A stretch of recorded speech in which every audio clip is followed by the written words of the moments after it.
ఒక మేనిఫెస్టో రూపొందించి ప్రజల్లోకి వెళ్తున్నాడు. ఇతర అభ్యర్థుల్లో కాకుండా ఒక వినూత్నమైన పద్ధతిలో తను నెగ్గితే ఏం చేయగలడు అన్నది చాలా క్లియర్గా ప్రజలకు చెప్పి తన ఓటు అడుగుతా ఉన్నాడు.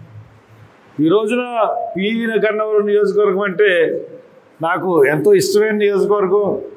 అంతేకాకుండా మీ అందరికీ తెలుసు, ఇక్కడ ఉడుమూడి బ్రిడ్జికి నేను 2014 సంవత్సరంలో నేను శంకుస్థాపన చేశాను. అది ఈరోజు కూడా ఇంకా ఓపెనింగ్కి నోచుకోలేదు. 3 ప్రభుత్వాలు మారిని.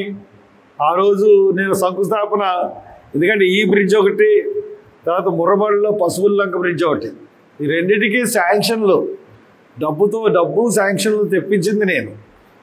కాబట్టి ఇంకా ఈ బ్రిడ్జ్ ఆగిపోవడం కొంచెం బాధ కలిగించే విషయం.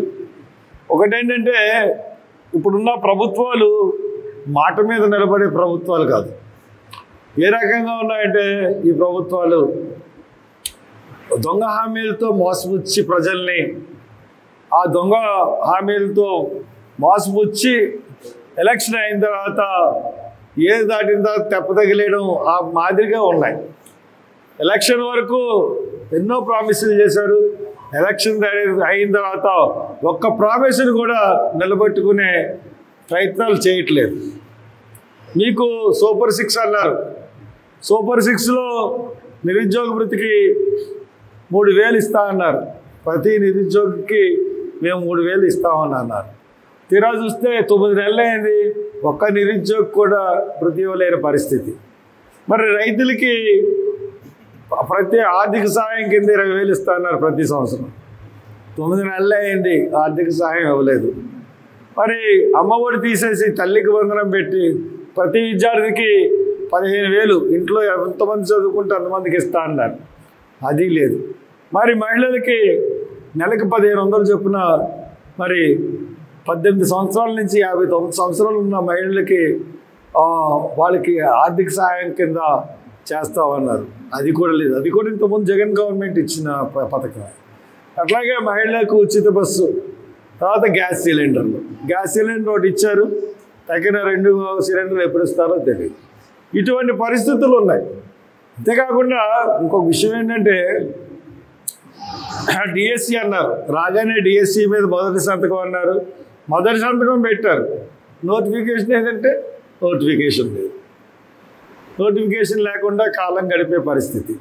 ఇలాగా ఏ రంగంలో చూసుకున్నా కానీ అన్నీ కూడా మరి చాలా విచిత్రమైన ధోరణి కనపడుతూ ఉంది. ఇంతకుముందు గత సంవత్సరం ఆర్థిక పరిస్థితికి ఇప్పుడున్న ఆర్థిక పరిస్థితికి పెద్ద మార్పు ఏమీ లేదు. కానీ ఆ గవర్నమెంట్లో ఇచ్చిన స్కీముల్ని వీళ్ళు ఎందుకు ఇవ్వలేకపోతున్నారు? వీళ్ళు లోపం ఏంటి అన్నది మనం అసలు తెలుసుకోలేకపోతున్నాం. ఏం చేస్తున్నారు ఈ డబ్బులన్నింటినీ? పన్నులు కట్టిన పన్నులను ఏం చేస్తున్నారో తెలియని పరిస్థితి ఈరోజు ఏర్పడింది. ఇంకా చాలా హామీలు, ఎన్ని హామీలు ఇచ్చారంటే ప్రతి మత్స్యకార కుటుంబానికి మరి 20,000 వేసే సెలవు అంటే వాళ్ళు వేటకెళ్ళని రోజుల్లో 20,000, 2 నెలలు వేటకెళ్ళరు మత్స్యకారులు, వాళ్ళకి ఇస్తా అన్నారు. అలాగే చేనేత కార్మికుల కుటుంబానికి 24,000 ఇస్తా అన్నారు. అది లేదు. అలాగే రంజాన్కి మక్కాకి వెళ్ళే వాళ్ళకి 1,00,000 రూపాయలు ఆర్థిక సహాయం చేస్తా అన్నారు.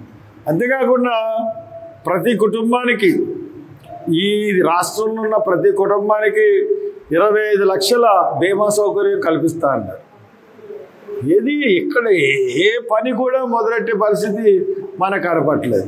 ఎందుకు వాళ్ళు చేస్తున్న పనులు ఏంటంటే టీడీపీ ఆఫీసుల మీద ఎవరైతే దాడి చేశారో వాళ్ళ మీద కేసులు పెట్టడం. ఈ ఒక్క పని తప్పితే ఇంకో పని కూడా ఏమీ వాళ్ళు చేస్తున్నట్టుగా నాకు కనపడలేదు. ఇంకో విషయం కొత్తగా వెలుగులోకి వచ్చిన విషయం ఏంటంటే మెల్లిగా పవన్ కళ్యాణ్ ఫోటోని ఆఫీసుల నుంచి తీసేస్తూ ఉంటారు. గవర్నమెంట్ ఆఫీసుల నుంచి పవన్ కళ్యాణ్ ఫోటోని తీసేసి ఓన్లీ చంద్రబాబు నాయుడు గారి ఫోటోని ఉంచుతున్నారు. దానికి రుజువు సాక్ష్యాలతోనే నేను చెప్తా ఉన్నాను. మరి వాళ్ళిద్దరికి వాళ్ళకి మధ్య ఏమైనా ప్రపంచాలు ఉన్నాయేమో తెలియదు, కానీ క్రమేపీ జరుగుతున్న పరిస్థితి నేను చెప్తా ఉన్నాను. అందుగురించే ఈ కుటుంబ అభ్యర్థి కన్నా మా అభ్యర్థికే జన సైనికులు ఎక్కువ ఓట్లు వేసే పరిస్థితి కూడా కనపడతా ఉంది. కాబట్టి ఈ పరిస్థితుల్లో మా అభ్యర్థి అన్ని విధాలా తగిన అభ్యర్థి కాబట్టి మా అభ్యర్థి తప్పక విజయం సాధిస్తాడని తెలుసుకుంటూ ఈ పండగ బి గన్నవరం ప్రజలందరికీ మీ తరపున అభ్యర్థిస్తున్నాను. తప్పక జీవి సుందరికి 34వ నెంబరు దగ్గర 1 గుర్తు వేసి 1 గుర్తు వేసి గెలిపించమని కోరుతాం. ఒక మేనిఫెస్టో రూపొందించి ప్రజల్లోకి వెళ్తున్నాడు. ఇతర అభ్యర్థుల్లో కాకుండా ఒక వినూత్నమైన పద్ధతిలో తను నెగ్గితే ఏం చేయగలడు అన్నది చాలా క్లియర్గా ప్రజలకు చెప్పి తన ఓటు అడుగుతా ఉన్నాడు. ఈ రోజున పి గన్నవరం నియోజకవర్గం అంటే నాకు ఎంతో ఇష్టమైన నియోజకవర్గం. అంతేకాకుండా మీ అందరికీ తెలుసు ఇక్కడ ఉడుమూడి బ్రిడ్జికి నేను 2014వ సంవత్సరంలో నేను శంకుస్థాపన చేశాను. అది ఈరోజు కూడా ఇంకా ఓపెనింగ్కి నోచుకోలేదు. 3 ప్రభుత్వాలు మారిని. ఆ రోజు నేను శంకుస్థాపన ఎందుకంటే ఈ బ్రిడ్జ్ ఒకటి, తర్వాత ముర్రబడిలో పశువుల్లంక బ్రిడ్జ్ ఒకటి, ఈ రెండింటికి శాంక్షన్లు డబ్బు శాంక్షన్లు తెప్పించింది నేను. కాబట్టి ఇంకా ఈ బ్రిడ్జ్ ఆగిపోవడం కొంచెం బాధ కలిగించే విషయం. ఒకటేంటంటే ఇప్పుడున్న ప్రభుత్వాలు మాట మీద నిలబడే ప్రభుత్వాలు కాదు.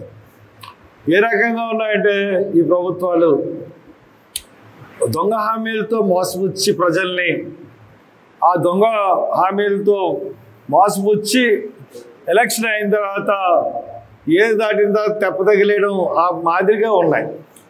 ఎలక్షన్ వరకు ఎన్నో ప్రామిసులు చేశారు. ఎలక్షన్ అయిన తర్వాత ఒక్క ప్రామిస్ని కూడా నిలబెట్టుకునే ప్రయత్నాలు చేయట్లేదు. మీకు సూపర్ 6 అన్నారు. సూపర్ 6లో నిరుద్యోగ వృత్తికి 3,000 ఇస్తా అన్నారు. ప్రతి నిరుద్యోగికి మేము 3,000 ఇస్తామని అన్నారు. తీరా చూస్తే 9 నెలలు అయింది, ఒక్క నిరుద్యోగి కూడా వృత్తి ఇవ్వలేని పరిస్థితి. మరి రైతులకి ప్రతి ఆర్థిక సహాయం కింద 20,000 ఇస్తా అన్నారు ప్రతి సంవత్సరం. 9 నెలలు అయింది, ఆర్థిక సహాయం ఇవ్వలేదు.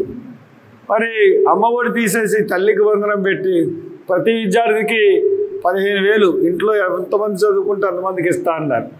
అది లేదు. మరి మహిళలకి నెలకి 1,500 చొప్పున మరి 18 సంవత్సరాల నుంచి 59 సంవత్సరాలు ఉన్న మహిళలకి వాళ్ళకి ఆర్థిక సహాయం కింద చేస్తామన్నారు. అది కూడా లేదు. అది కూడా ఇంతకుముందు జగన్ గవర్నమెంట్ ఇచ్చిన పథకం. అట్లాగే మహిళలకు ఉచిత బస్సు, తర్వాత గ్యాస్ సిలిండర్ ఒకటి ఇచ్చారు. తగిన 2 సిలిండర్లు ఎప్పుడు ఇస్తారో తెలియదు. ఇటువంటి పరిస్థితులు ఉన్నాయి. అంతేకాకుండా ఇంకొక విషయం ఏంటంటే డిఎస్సి అన్నారు. రాగానే డిఎస్సి మీద మొదటి సంతకం అన్నారు. మొదటి సంతకం పెట్టారు. నోటిఫికేషన్ ఏంటంటే నోటిఫికేషన్ లేదు. నోటిఫికేషన్ లేకుండా కాలం గడిపే పరిస్థితి. ఇలాగా ఏ రంగంలో చూసుకున్నా కానీ అన్నీ కూడా మరి చాలా విచిత్రమైన ధోరణి కనపడుతూ ఉంది. ఇంతకుముందు గత సంవత్సరం ఆర్థిక పరిస్థితికి ఇప్పుడున్న ఆర్థిక పరిస్థితికి పెద్ద మార్పు ఏమీ లేదు. కానీ ఆ గవర్నమెంట్లో ఇచ్చిన స్కీముల్ని వీళ్ళు ఎందుకు ఇవ్వలేకపోతున్నారు? వీళ్ళు లోపం ఏంటి అన్నది మనం అసలు తెలుసుకోలేకపోతున్నాం. ఏం చేస్తున్నారు ఈ డబ్బులన్నింటినీ?